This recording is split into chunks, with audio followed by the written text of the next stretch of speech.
Krishna, Hare Krishna, Krishna Krishna, Hare Hare, Hare Ram, Hare Ram, Ram Ram, Hare Hare.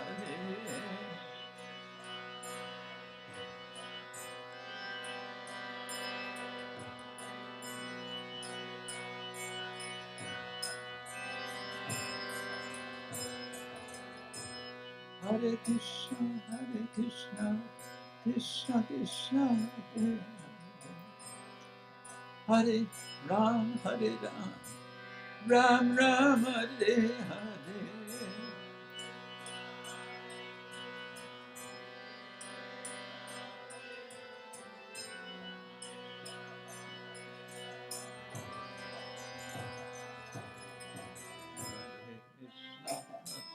Krishna, Krishna, Krishna, Hare Hare, Hare Ram, Ram, Hare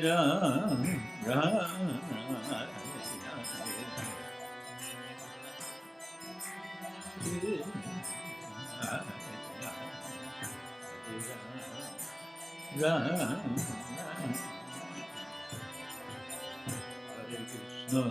Hare Krishna, Krishna Krishna, Hare Hare, Hare Ram, Ram Ram, Hare Hare.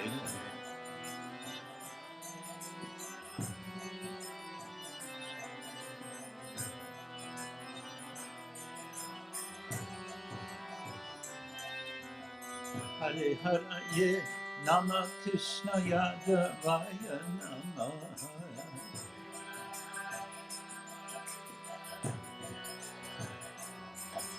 Hare Hare Nama Krishna Yadavaya Namaha.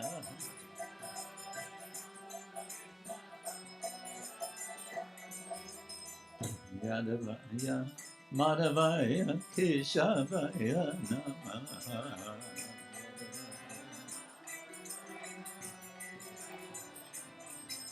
Yadavaya Madhavaya Keshavaya Namaha.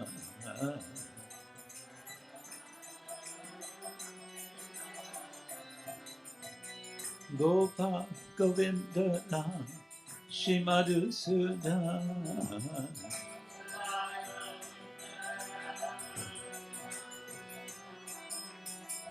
Gopa Govinda Ram Shimadhusudan.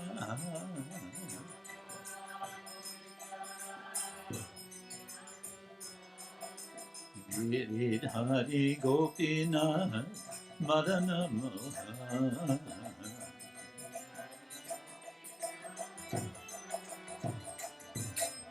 Giridhari Gopinath Madana Mohan.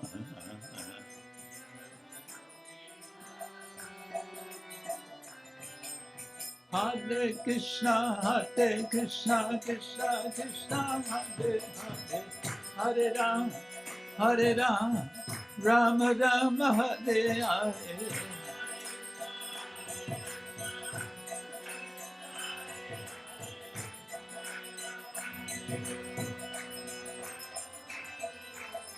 Hare Krishna, Krishna Krishna, Hare Hare, Hare Ram, Ram Ram, Hare Hare.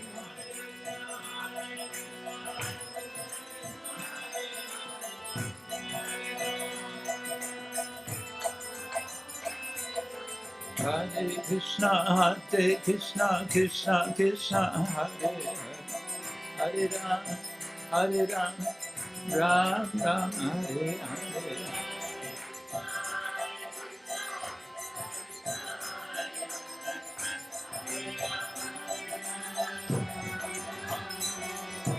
Hare Krishna, Krishna Krishna, Hare Hare, Hare Ram, Ram Ram, Hare Hare.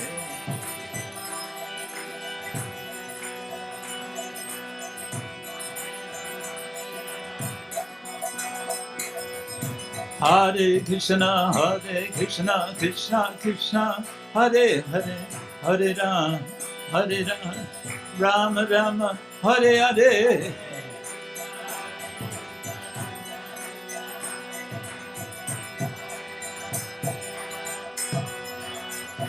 Hare Krishna, Krishna Krishna, Hare Hare, Hare Ram, Ram Ram, Hare Hare.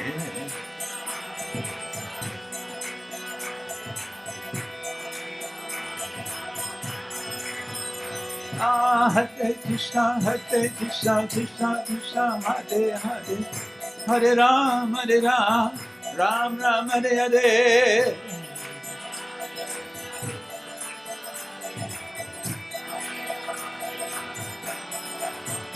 Hare Krishna, Krishna Krishna, Hare Hare, Hare Rama, Hare Rama, Rama Rama, Hare Hare.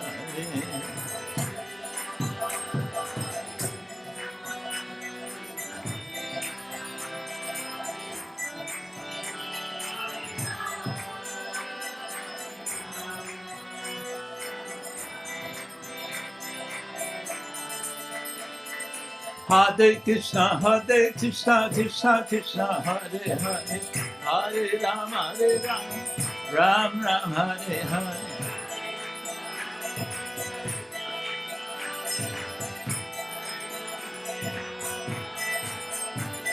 Hare Krishna, Krishna Krishna, Hare Hare, Hare Ram, Ram Ram, Hare Hare.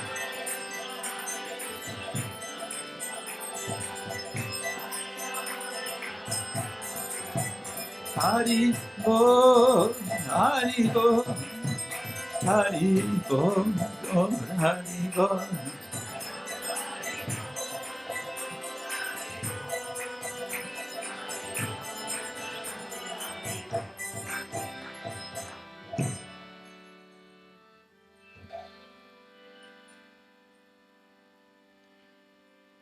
Shri Harinam Sankirtana Ki Jai, Srila Prabhupada Ki Jai, Ananta Koti Vaishnava Vrinda Ki Jai, Gaura Premanande.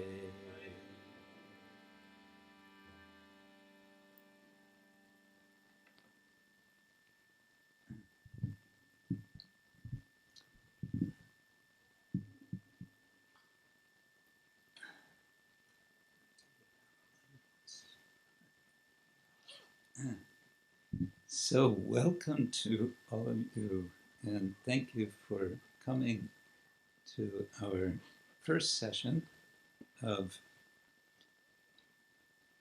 what are we calling this? Yoga, the art of play.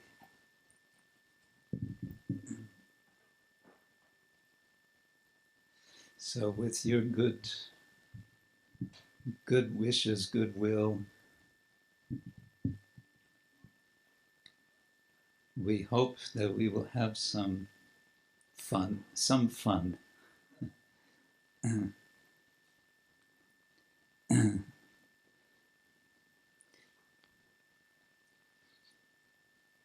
We were hearing this morning about the challenges and the impossibility of finding solutions to the problems of material existence.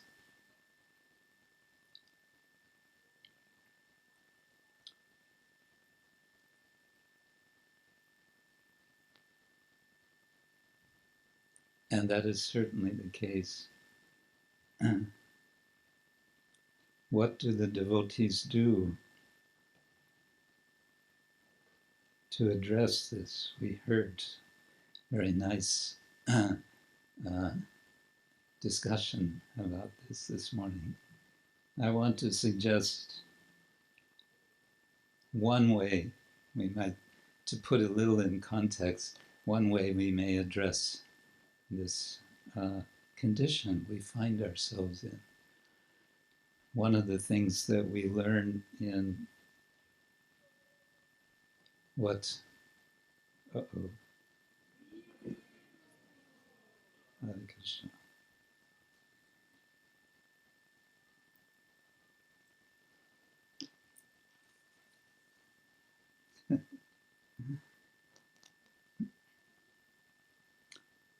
Garlands are a special, it's part of the job to wear a garland. But yeah, I never did get used to garlands, I must say. But they're very nice, I know. Yeah, we don't have to look at the person, we can look at the garland.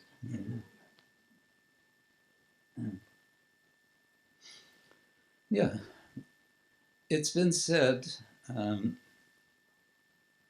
sometimes there are different names given to human beings in Latin language. We are sometimes called Homo sapiens. What does Homo sapien mean, literally? Anyone know?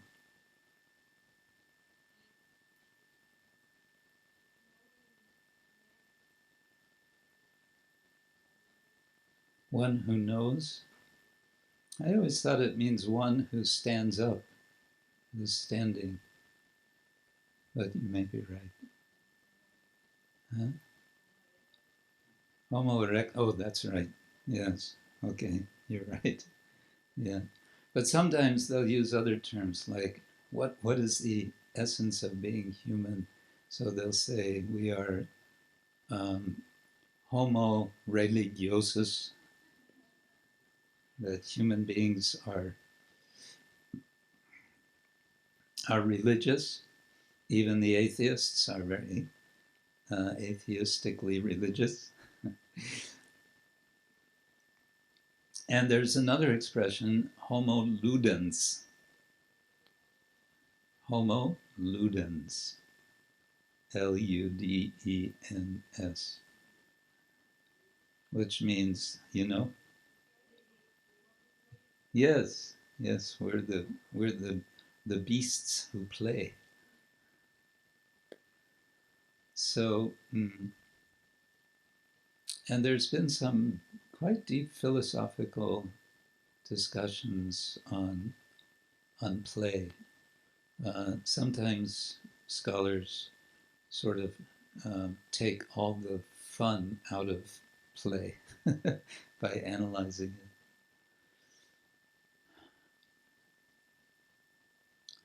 But in our particular tradition, we find a lot of play. I think we can find this especially in Chaitanya Charitamrita. We can find it also, there's a lot of humor also in our literature. I think one could do a whole discussion on humor in our scriptures. There's so much humor in the Bhagavatam. Some of it subtle, some of it quite side-splitting, but there's a lot of humor, comedy. One thing about comedy, the classical notion of drama in the West, well, Greek classical drama at least, there's basically two forms. There's comedy and there's tragedy.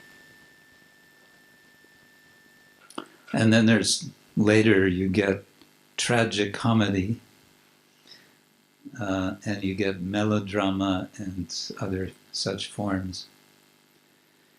In our literature, it's difficult to find any tragedy. It's very difficult to find tragedy. And why is that? It's because we understand nobody ever actually dies. To have a good tragedy, someone has to really die forever. Like, that's it, finished, they're gone. That's necessary, and we don't have that.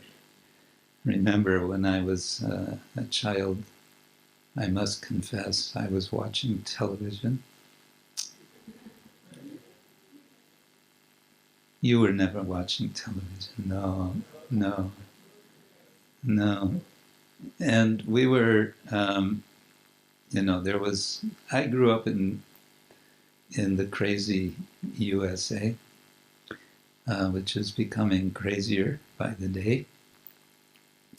And a lot of the television was Wild West shows, So there would be the good guys and the bad guys, and there would be some shooting. And the good guy would always get shot in the shoulder. And, he's lying there. And then his sweetheart comes, right? And, it's melodramatic. And after a while, you got to know, well, this is the good guy, so he's not, right? It's only the bad guys. And you got this sense there's two classes. There's good guys and there's bad guys. That's how the world, how we understood the world. Now we understand devotees and demons, huh? Something to think about.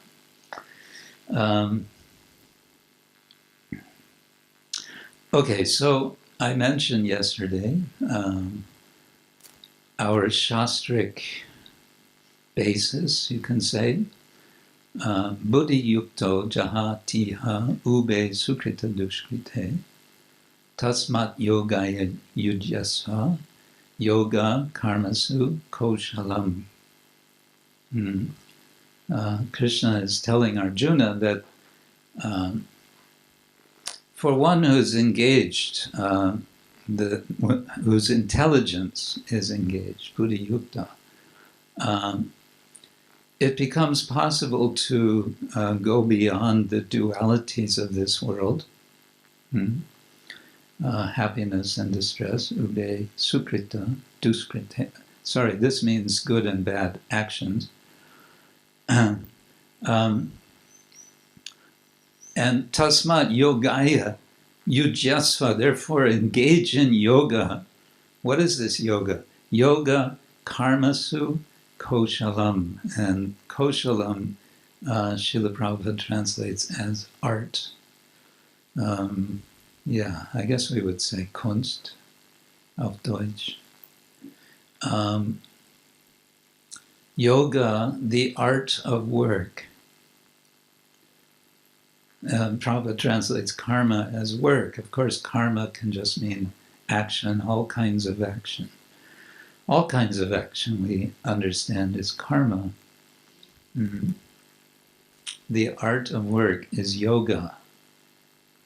What does that mean? Well, the art of work is to do work in an artful way, to do work in a liberating way, in a way which is illuminating, which is uplifting, which takes us beyond the good and the bad, the relative goods and bads of this world, to transcend. So that we have this notion, and then that's in the second chapter of the Gita. Now let's jump to the 6th chapter, verse number 17. Krishna says to Arjuna, Yukta ahara viharasya, Yukta cheshtasya karmasu, Yukta sapna vibodasya, Yogo bhavati dukkha. Yoga becomes, bhavati, or is, dukkha. It removes dukkha. We would like to have dukkha removed. We would like to be free from dukkha, from misery. How we can do that is summarized by Krishna in this verse. Do you want to know what he's saying? No? Okay. He says, Yukta ahara viharasya, yukta cheshtasya karmasu, yukta svapnavabodhasya. One who is regulated or balanced, or you could say yogad, if we put yoga with an ed on the end. Yukta is just the word yoga as a past passive participle. So one who is balanced in eating, sleeping, work, and recreation. Such person, for such a person, yogo bhavati dukkha. One can become free from all dukkha, from all misery. The word for recreation, Prabhupada translates here is vihara, viharasya, vihara, and there's vihara. Ahara means consuming, eating, putting into, taking, and consuming generally. And vihara means relaxing, means, well, recreation.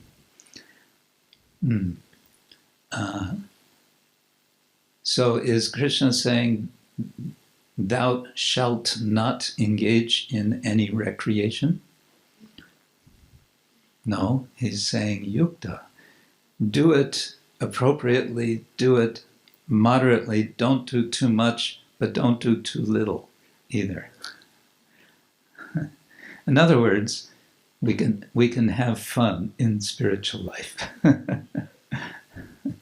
We can have what we say in English, good, clean fun.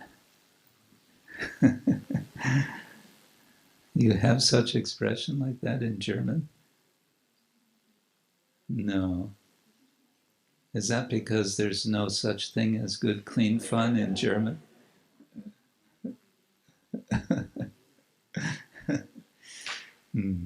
Yeah. So this is the sort of Shastric basis, a bit of Shastric basis of what I want to talk about, want to discuss. I mentioned also yesterday that we can think of this as perhaps this program, this seminar, as a kind of complement perhaps to Gauralila Prabhu's project. Are you here, Gauralila? No, he's not here. He's busy preparing his drama.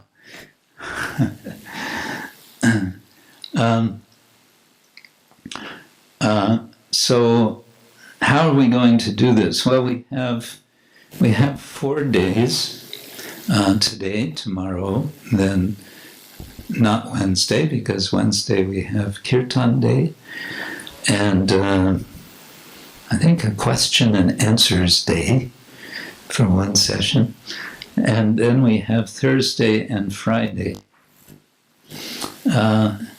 And I would like to do this as somewhat of a progression, but this is also somewhat of an experiment, and so if you see any uncertainty on my side, it's because there's uncertainty. I've led this seminar one time before, and we had a lot of fun, and I hope we can do some more of the same, but I'm not expecting it to be as we had a couple of weeks ago in Serbia, because we are different people, and it's a different situation, and so on, and that's good. I mentioned that there's a lot of humor in our literature. There's also a lot of drama in the sense of conflict. Conflict can be of various sorts, of course. It can be between persons fighting or somehow against each other, conceiving themselves as being against each other. There can be inner conflict, and that's something I'm hoping we can explore, inner conflict. The idea of the shadow within the shadow that we want to ignore in ourselves. So we have 4 sessions, and today I want to introduce some general ideas about drama and in relation to our tradition. And I want to also discuss, we want to do a reading performance, so to say, of a little drama which probably most of you are familiar with, a little skit which Srila Prabhupada introduced and which Srila Bhakti Siddhanta Thakur originally introduced as one of his Upakyan Upadesha stories. Upakyan Upadesha, his little instructive stories. It's called The Boatman and the Professor. You all know this? No? 50% of your life is wasted.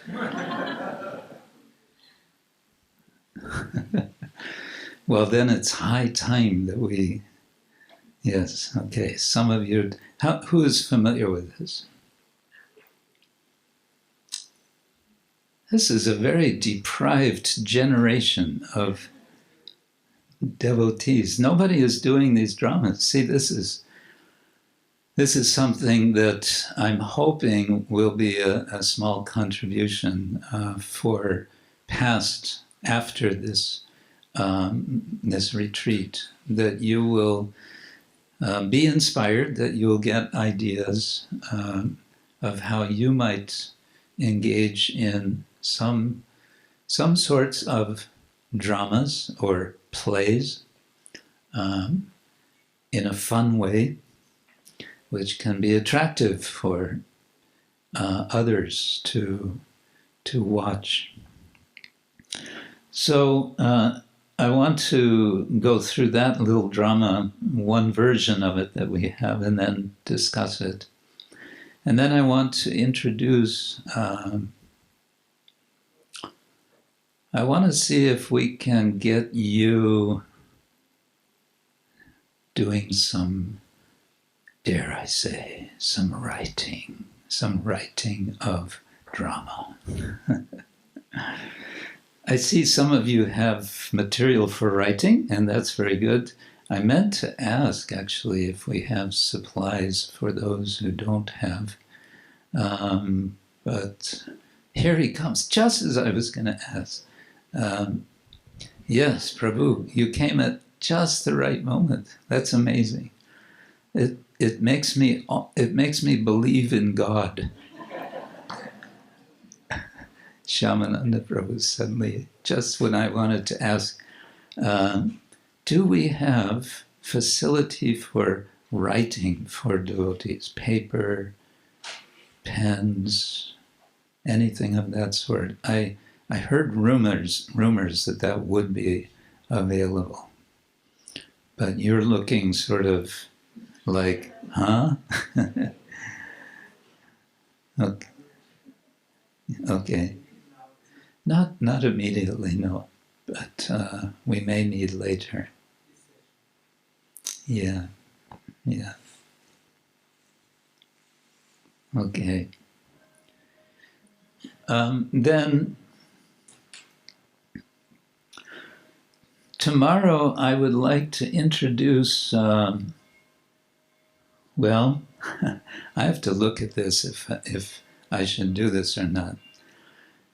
I'll explain tomorrow about this, but I started to write a drama about Hiranyakashipu. I think it's because I identify with him a lot. So I want to work out something, to purify. So what occurred to me is, because I sort of reached a point where I wasn't going further, why don't I get help from all of you?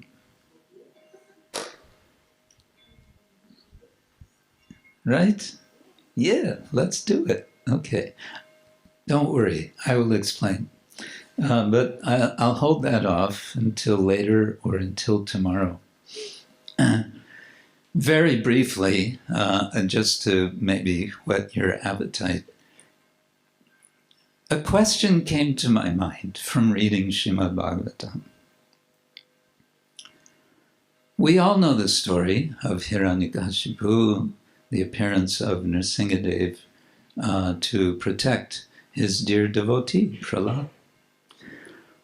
We all know what happens to Hiranyakashipu. What happens to Hiranyakashipu?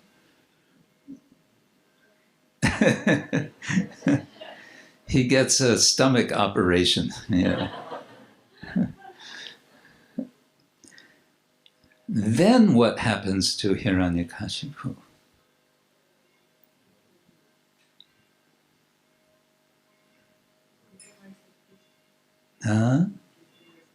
He gets the mercy of Krishna. Okay. But where does Hiranyakashipu go next? Who does he become next?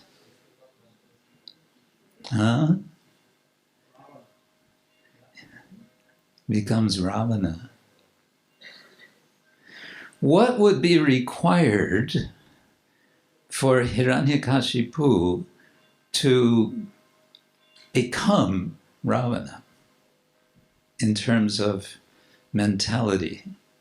Is it the same person? Or same person, but has he learned something from meeting with Nrsingadev? You're saying no. You're saying yes. Let's get a debate going here. Okay. Anyway, that's just a little teaser. We'll see where that goes.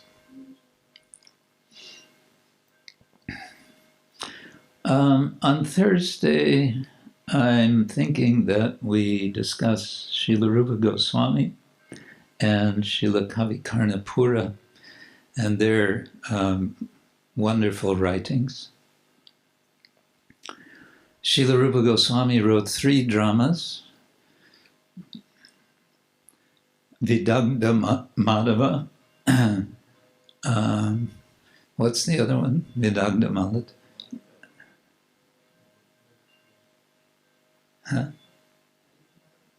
Lalita Madhava. Yeah, the name wasn't coming to my mind. And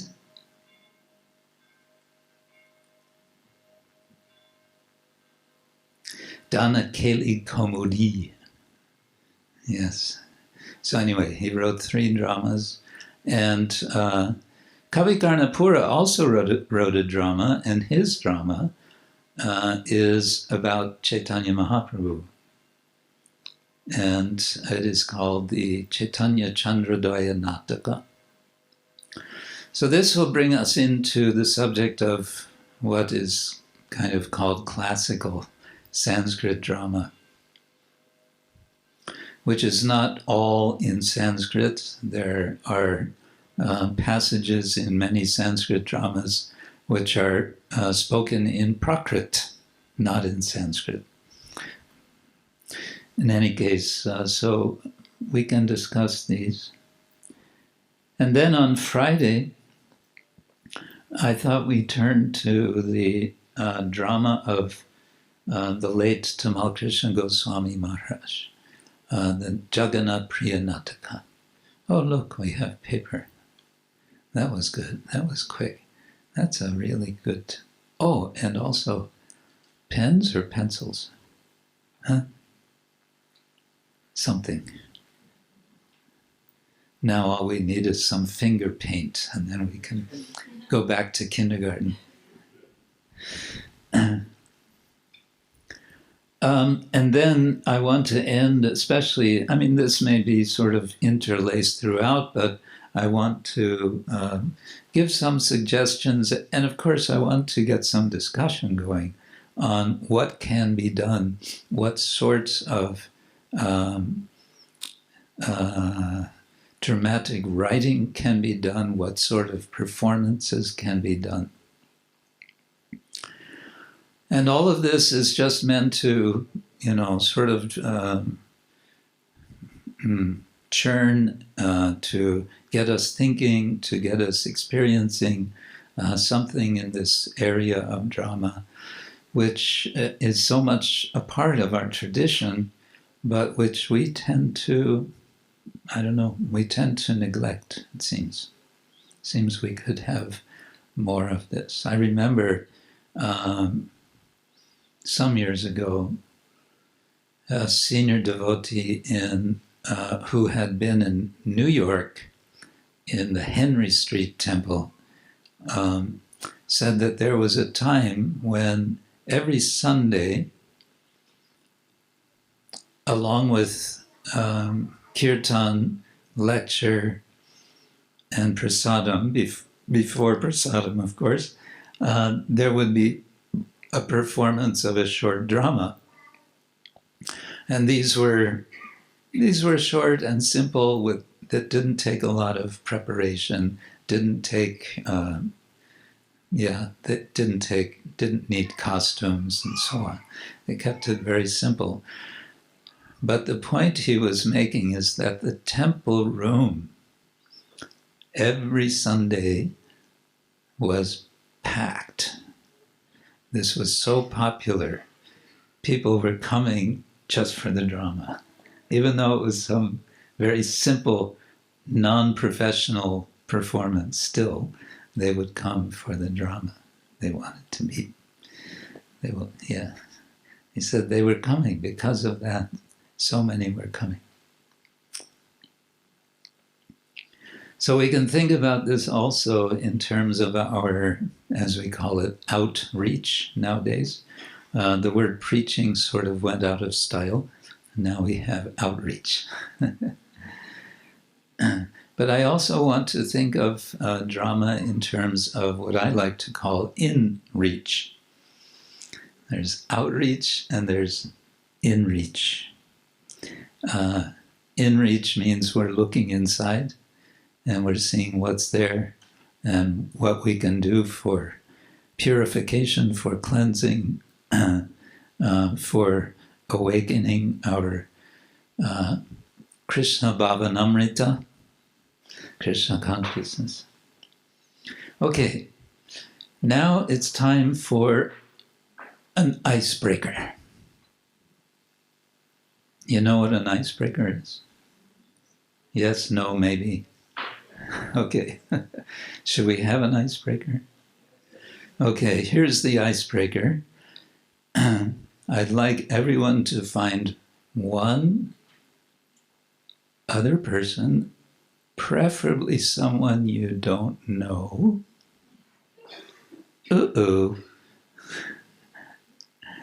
Or someone you just met. Anyway, preferably, we're making no hard and fast rules.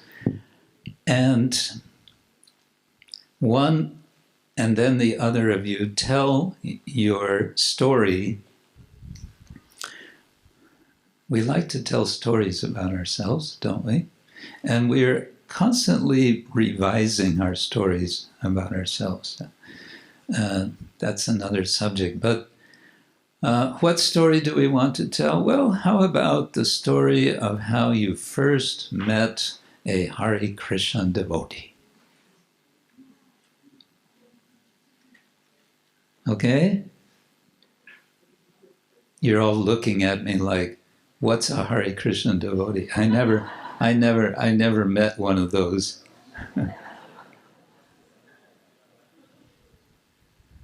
Can we do this just for, let's say 5 minutes altogether?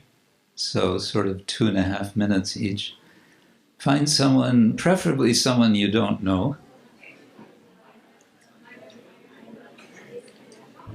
And I'm going to step out for a moment.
Gaur Premanande.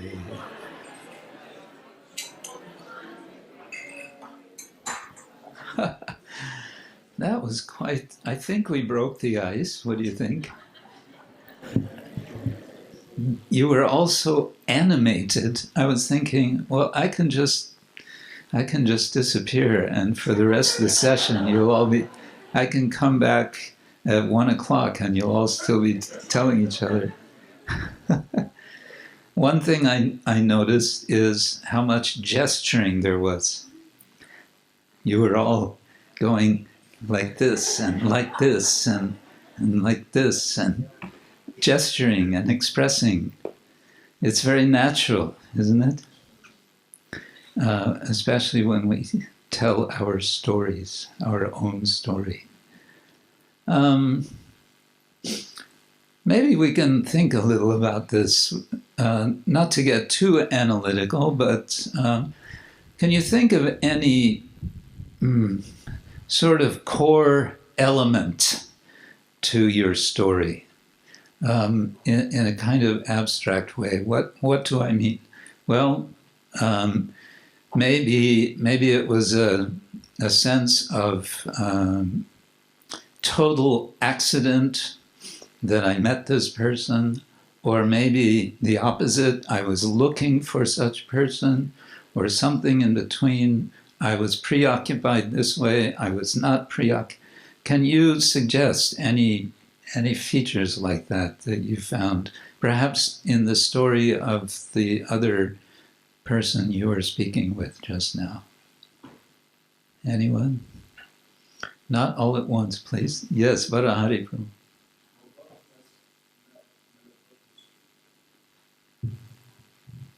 Here comes a microphone.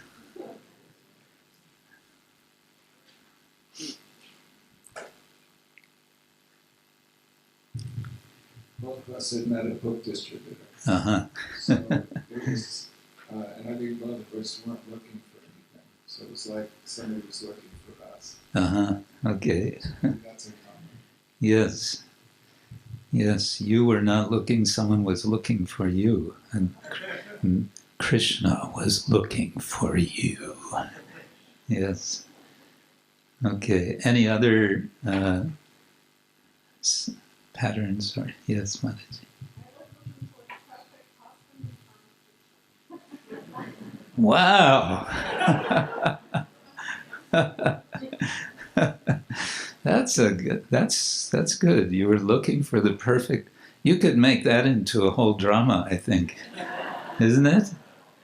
Yeah. Or at least a poem. I was looking for the perfect husband, and I found Krishna. That's nice. Anyone else? Yes, in the very back. What is your name in the back? Prakash. Hare Krishna, Prakash. You are Prakash. You are manifested. So Prabhu was looking for a chadar. A chadar, as in a chadar. Okay. And he found Lord Jagannath. All right. At the Rath Yatra in Zurich. Does that not help? That's, well, again, it sort of leaves you wanting to hear the whole story, but we don't maybe have time for that now. But it's like, I was looking for a chadar, and I found Lord Jagannath. That's nice. Okay. Not many people go looking for chadars. Just like that, isn't it? Anyway, yes. Anyone else? Yeah. One thing one could think about is how one might perform what story. Actually, you already all did perform your stories. As I said, I saw you all gesturing, and you were all very animated. You're into it. Huh? You were actually being perfect actors. You were performing yourselves, and that is very nice. But you might also think, how would I turn this into a performance that could be done on a stage in such a way that would engage people? We see sometimes performances of sorts like this in TEDx talks. Have you seen on YouTube and so on? You see people come on stage and they say, I was this and I was that and I was the other thing, and then this happened. So they tell their little story, and then they have some lesson that they want to share with the audience. So yeah, that can be one way of thinking about drama. So, as I said, drama is very much part of our tradition, and we might ask, why is that the case? Why is it that drama is so much part of our tradition? Chaitanya Mahaprabhu is described in the Chaitanya Bhagavata as performing dramas together with his friends, with his associates. And it's kind of interesting, one that I remember, it doesn't really tell you much of sort of what happens, what the drama, what is the plot. There hardly seems to be much of any plot. What is there then? Well, there's a kind of dressing up in different identities and reenacting the pastimes of the Lord. And this is something I wanted to start with as a point of why I think drama is so much part of our tradition. There is let me finish with this, just as a detail perhaps, but in one drama described in Chaitanya Bhagavata from Vrindavan Das Thakur, Chaitanya Mahaprabhu dresses up as Lakshmi. And it's mentioned that the disguise was so perfect that even Mother Shachi, his own mother, could not recognize him. Now, mothers if no one else can recognize a son or a daughter, it's the mother, right? So, and I find that so amusing. Lord Chaitanya disguised himself so much. But why, of course, we can think about that theologically, how the Lord is appearing in so many different forms. And in this case, not only male form, but also female form, his female counterpart. And that can have so much resonances, which actually Krishnadas Kaviraj elaborates more or establishes more in a philosophical way. Okay, but one reason I believe that drama is so much part of our tradition is because I use the word reenact, to act again. There's a place in North India. It's just across the Ganga from Varanasi. It's called Ramnagar. It's a town, Ramnagar. And every year in September, for the entire month of September, more or less September in that period, for an entire month they perform Ram Leela. Every day or every evening, and the whole town comes, plus so many more people come. And whether it rains or not, because it all happens outdoors, rain or shine, doesn't matter. Everybody is there. It gets muddy, doesn't matter. They sit in the mud. They don't care. Why? Because for them, they are witnessing the actual drama of Rama Leela. And they're not witnessing it for the first time. They all know the story. They've all seen it so many times before. They've all heard it. Many of the audience have it memorized because the form that they perform there is not the Sanskrit Valmiki Ramayana. It's the Ramcharitmanas of Tulsidas from the 15th, 16th century. He wrote in an old form of Hindi called Avadi. Everybody knows the story. Many of them know the lines. You could say there's no surprises. So why would they want to see it again? Well, we see that in the West. People go to a film, or they see. How many of you have seen the film Matrix? I saw it once. Anybody see it more than once? True confessions. 3 times?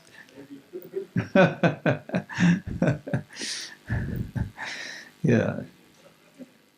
So there's that re-experiencing, and so there's a reenacting, but that reenactment can be understood or can be appreciated as non-different from the real thing. In Braj, in Vrindavan, I was fortunate to attend some performances of these children. They do what they call, in general, they call it Ras Leela. It's not performing what we understand the specific Leela, Ras Leela. It's a variety of Leelas of Krishna in Vrindavan. And these are all performed by young boys.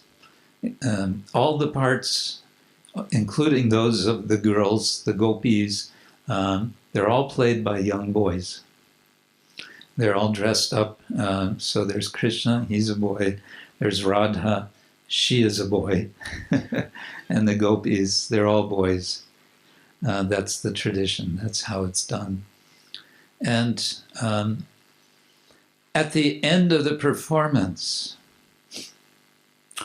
Radha and Krishna, the two boys, will sit on a throne and they will give darshan.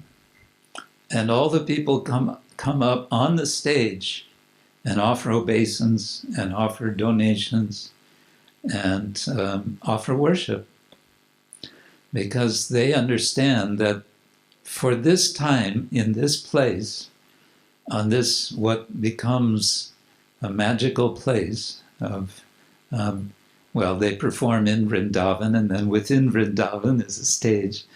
It becomes a magical place. It becomes the spiritual world, and they take it like that. So they actually worship Radha and Krishna. By the time the end of the of the whole evening comes, the players, these young boys, you can see they're really tired, and Radha and Krishna are sitting there, and they're like, when is this going to be over? But that's it's not. It's kind of irrelevant. Everyone feels Radha and Krishna are present. So reenacting. And I was just thinking this morning. Also, we have in English the word recreation, and that's in the verse. Prabhupada's translation: yuktahara viharasya, of one who is recreating. So this word recreation, we usually think of it like playing volleyball and football and different sports, maybe swimming and so on. This is all recreation. Maybe playing chess is recreation.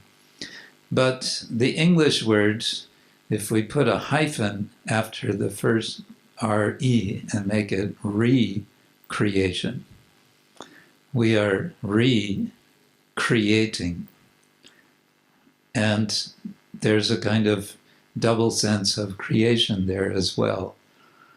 Creation can be that which the Lord has created, his pastimes, but also it may, to some extent, involve our creative, as we say in English, input, or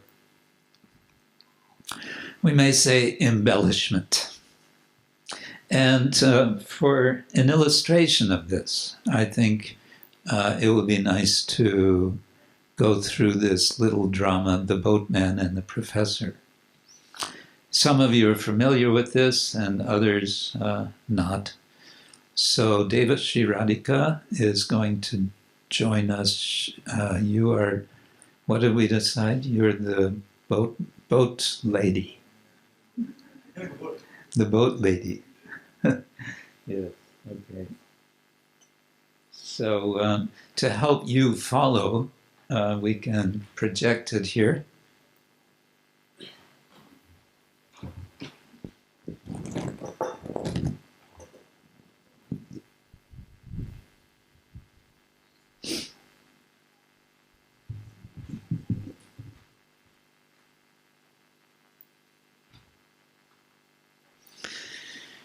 All right.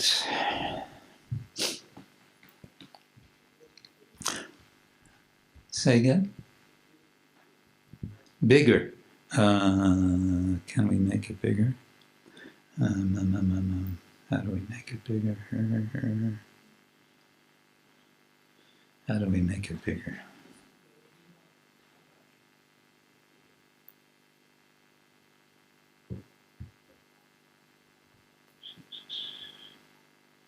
Ah, yes.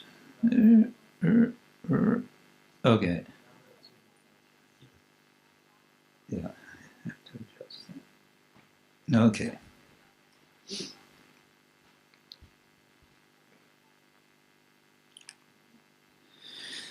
Okay, so let's see.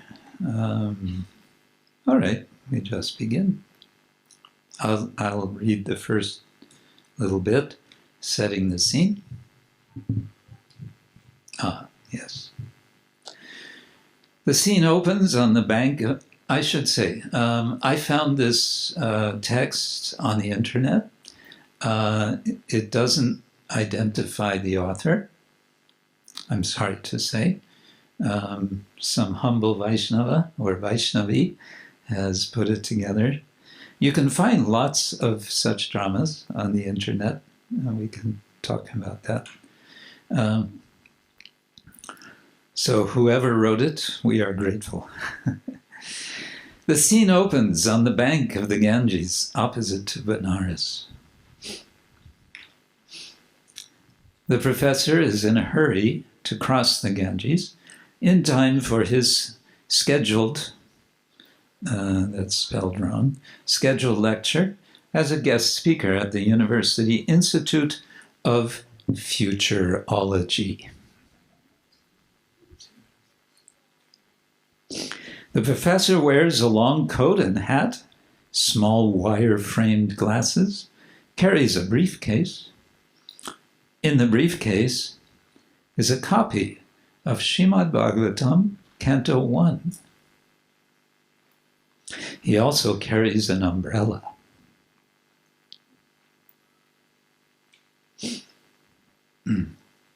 I can't believe it. The bridge is destroyed from the flood last week.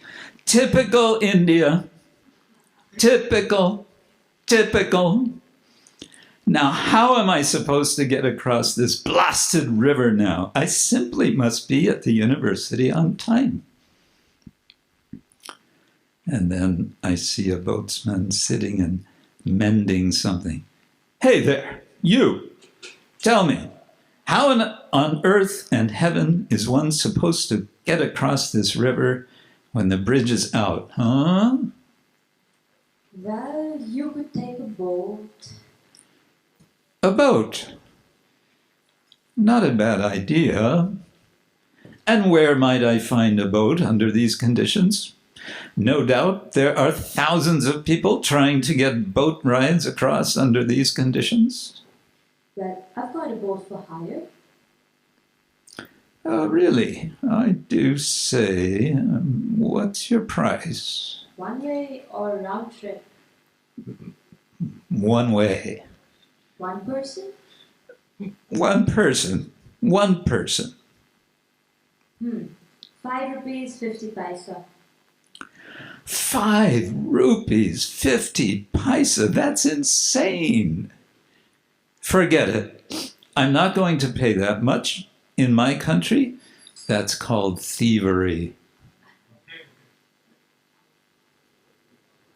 As you like, but I don't think you would find anyone cheaper.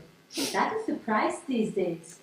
A man has to earn a living to support his family. Okay, just show me your boat. Just 5 minutes, and I'll be finished mending this life jacket. No, now. I'll be late for my appointment at the university. I must deliver a very important lecture in exactly 1 hour. All right, here's my boat. Please get in, sir. This boat is navigable. Navigable? What does that mean? Navigable. It doesn't sink. No, sir. I mean, it doesn't leak. I've had this boat, same boat, since 10 years. No problem. All right, let's go. You climb in, please, and I will push off. Your umbrella, sir. Oh, yes, thank you. Tell me, boatsman, if you don't mind my asking, what is your age?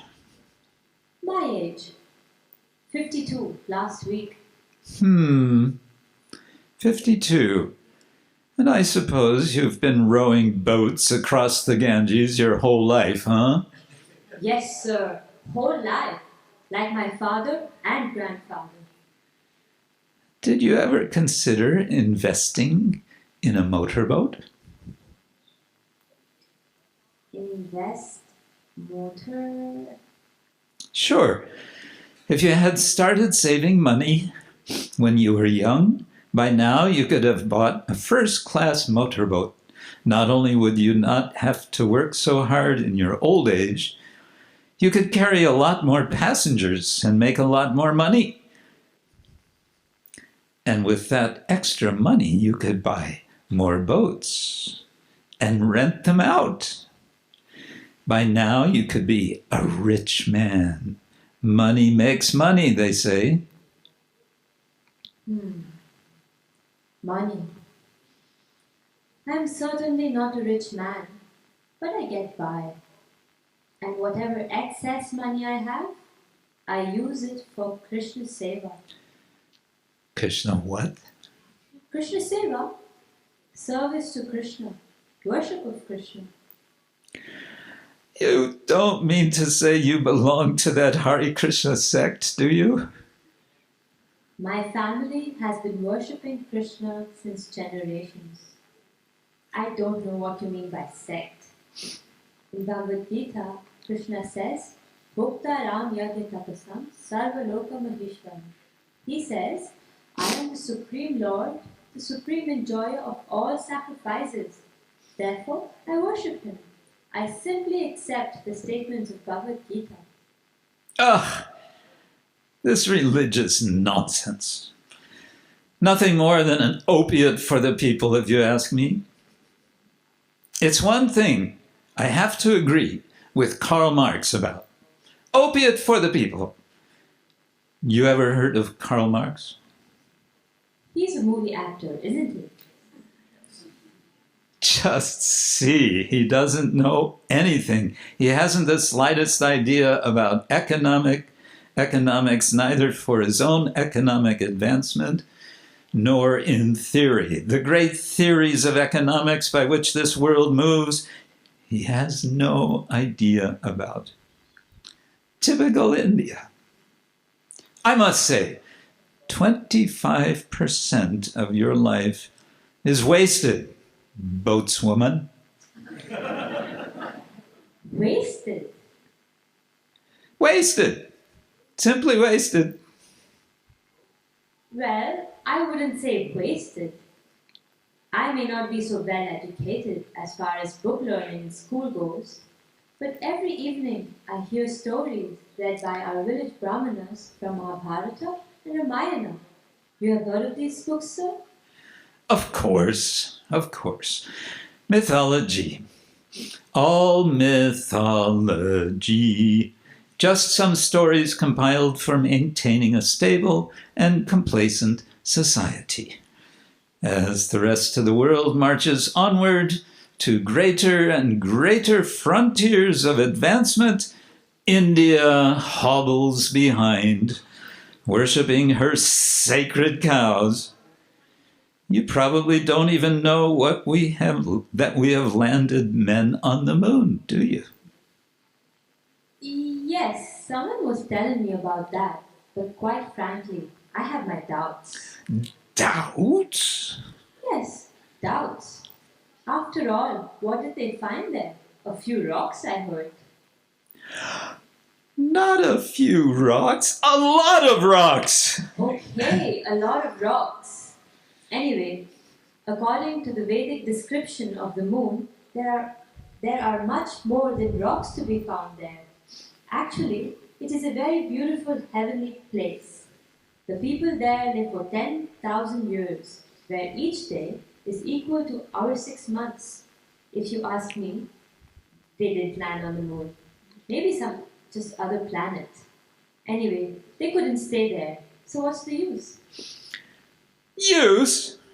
For advancement of human knowledge, of course. Man has an intrinsic need to explore the vast reaches of the unknown, to leave no stone unturned, as the saying goes. That's all right. But what is the use if you know so much about moon, rocks, and film stars, but you do not know who you are? You think I don't know who I am? Of course I know who I am.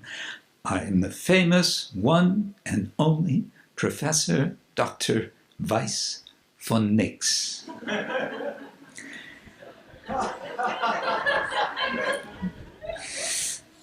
With degrees in several subjects, including astrophysical biology, political economics, simplistics, and ontological paleocryptology, and I've studied so many subjects thoroughly and written hundreds of papers and articles and books. I'm so busy with speaking engagements that I simply have no time. No time to consider who you actually are.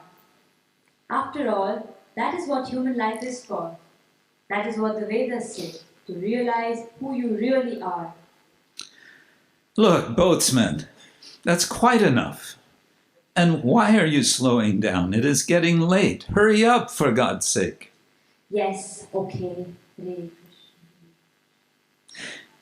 With your cows and Vedas and all that, you don't even believe that we've landed on the moon. Ha! I say 50% of your life wasted.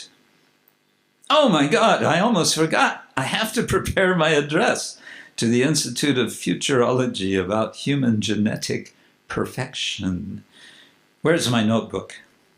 And he digs in his suitcase and he pulls out Srimad Bhagavatam, Volume 1. What's this book? Oh yes, some young lady sold me this book in the New York airport. I told her I wouldn't have time to read it, but she wouldn't take no for an answer. Sanskrit, very old language. Shrinvatam svakata Krishna. Ha! Krishna. I thought so. You Krishnas are everywhere. The personality of Godhead, Sri Krishna, who is in the heart of everyone and the benefactor of the righteous devotee, destroys the desire for material enjoyment from the heart of the devotee who is pleased with his message. This message is itself pious when properly heard and chanted. Jai, Haribol, Haribol. Oh no, again, this Krishna, why me? Anyway, look here, boatsman, just get me across this accursed river fast. Excuse me, sir, but this river is none other than the sacred Mother Ganges, whose water emanates from the lotus feet of Lord Vishnu. Please don't offend her in that way. Oh, I'm so sorry. And I suppose you want to tell me that the water is completely pure, huh? If you only knew how much disease-carrying microorganisms these rivers in India carry. Sometimes I wonder, what is the use of this country at all? After all, what the British did for you, you still insist on keeping your antiquated ways. Boatsman, tell me what you know about the British colonial time in India. Not a whole lot. I know they came and built railroads all over the place so that so many people left the land and went to the cities to work in factories, in quarries, in human conditions. 75% of your life is wasted. I say there, where did you hear this propaganda? What nonsense, simply nonsense. If it weren't for the British... Hey, what's going on? It's raining and getting cold and blowing like anything. Boatsman, can't you be quicker? I'm trying my best, but the current is very strong. The weather is very unpredictable at this time of the year. A heavy windstorm can come at a moment's notice. But hurry up. This can't be. I have to deliver my lecture in futurology. Look, I'll even pay you 5 rupees extra to hurry up. That is all right. I don't think it will help at this point. You can keep your money. And she doesn't take off her shirt. But anyway, what are you doing now? Getting ready to swim. Swim? You're going to swim? What else is there to do? Oh, excuse me, sir, but we'll just have to swim for it now. It's not so far, but can't you swim, by the way? No! Then 100% of your life is wasted.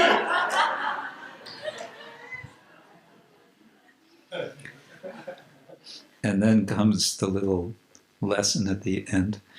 The life of our unfortunate professor was not actually 100% wasted. After all, he had read a verse from Srimad Bhagavatam, heard the Hare Krishna mantra, and even drowned in the Ganges, the sacred Ganges, no doubt freeing him from all sinful reactions for his past misdeeds. As for his so-called advanced learning, we see that it was not sufficient to defend him from the jaws of death. Our simple boatsman, on the other hand, despite his lack of book knowledge on material subjects for so-called advancement, had sufficient knowledge not only to save himself from a physical dangerous situation, but also to bring him to realize the goal of life, going back home, back to Godhead. And so it ends. Hare Krishna. Okay. Well, so one thing that those of you who are familiar with this story may have noticed is the embellishments. Who wants to mention some embellishment that you noticed?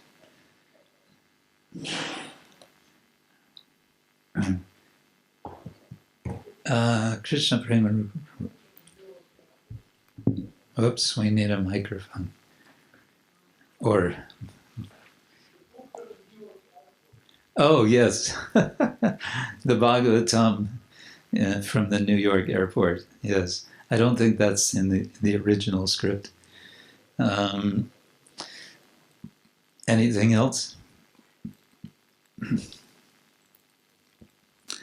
The moon landing discussion, I don't think that's there. Right?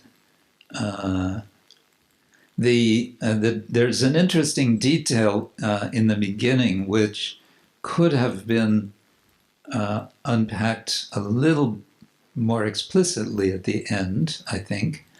And that is, what is, before they go on the boat, what is the boatman doing? He's mending a life jacket. And of course, the irony, right? The professor is too impatient for him to finish the life jacket mending. And so there's no life jacket for him when the critical moment comes. So that could have been a bit more unfolded. Made more explicit. Hey, where is that life jacket that you were mending? Oh, well, it's not mended yet because you were in such a hurry. Something like that. Okay, this is one point, is we can take a drama which is, well, let me back up. We can take, yes, okay, we can take an existing drama such as this, and we may find ways of making some changes which we find appropriate and which will enhance the story. The purpose has to be to enhance the drama. And what do I mean by enhance? Well, this is a bigger subject. We'll go into it a bit in course of time, but the enhancement that is looked for in classical Sanskrit drama is that which brings out rasa, that which brings out the experience of rasa. And what our acharyas, especially Srila Rupa Goswami, is doing in his dramas is he's demonstrating how in the pastimes of Krishna, the rasa is being unfolded with the aid, you could say, of the language of poetry, of poetic language.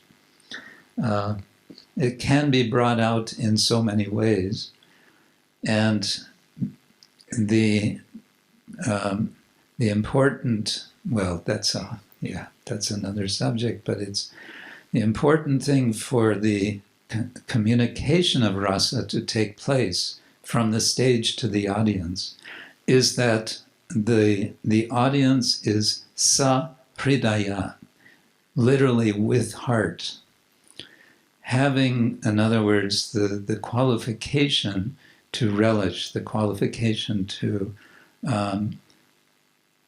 be, you could say the translation is in the French, connoisseur, to be proper connoisseurs of that which is being presented. Well, that's for the very refined, elevated Sanskrit devotional drama. But here we're looking at a very simple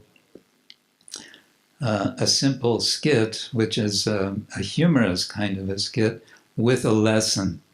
And here I think what we want to call attention to is dramas can be have a didactic purpose.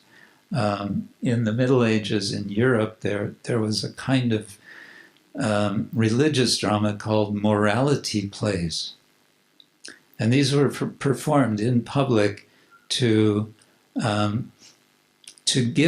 educate people in morality, to educate people to be good, pious people. So that tradition we also have in this example and so many others, especially from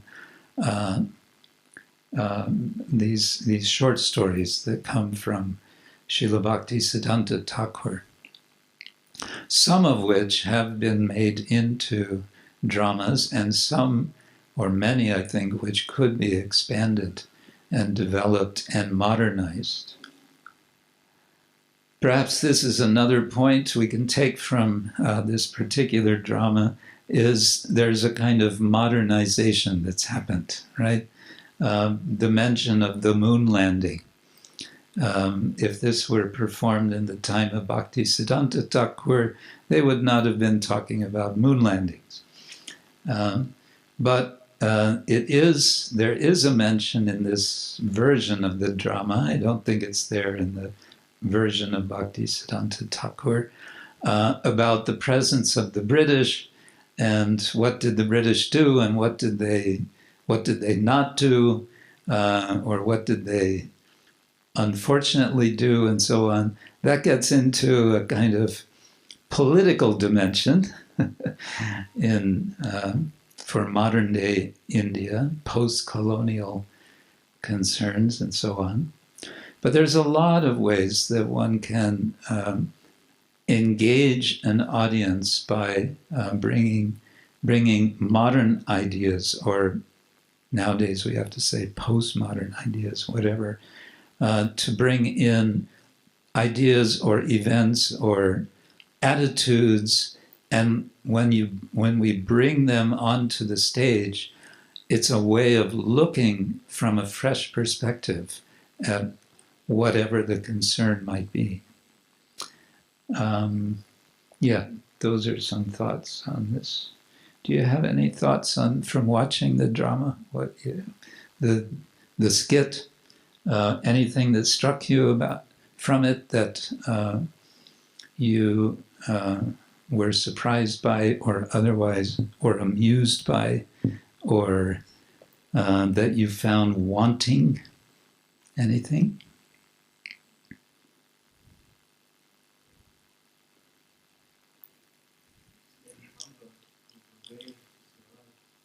Staying humble is the way to survive, okay, as a lesson of the drama, staying humble, being humble, we can say that can be a lesson also for devotees. Okay, anything else?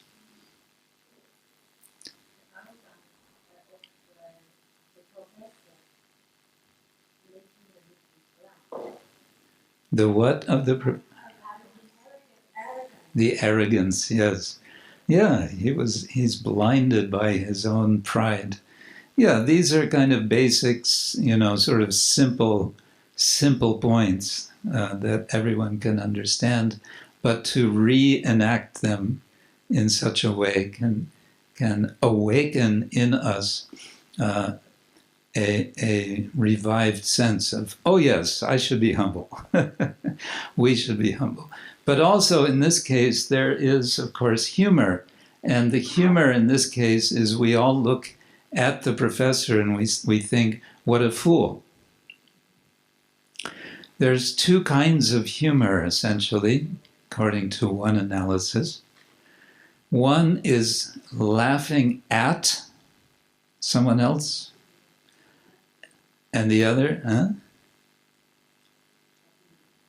and the other is laughing with. Yes. So here we're laughing at the professor, which positions the person we are laughing at is always in the inferior position. We see that person in an inferior position, at least in terms of their behavior. So that's one form of comedy, that's one form of humor that can be illuminating. In this case, of course, the boatman or boatwoman is the wise person, is the teacher, and here there is a principle of irony. What is the irony? The person who is supposedly so foolish and so uneducated and so simple turns out to be the person with real wisdom, the person with real knowledge, and the person who would like to help the professor, but what to do? Can you swim? That would have been the professor's responsibility to learn to swim sometime earlier in his life, but alas. And then the commentary, this is something that I had not seen before. At the end, this way of explaining that actually the professor does not lose 100% of his life. Why? Because there were 3 reasons. What were they?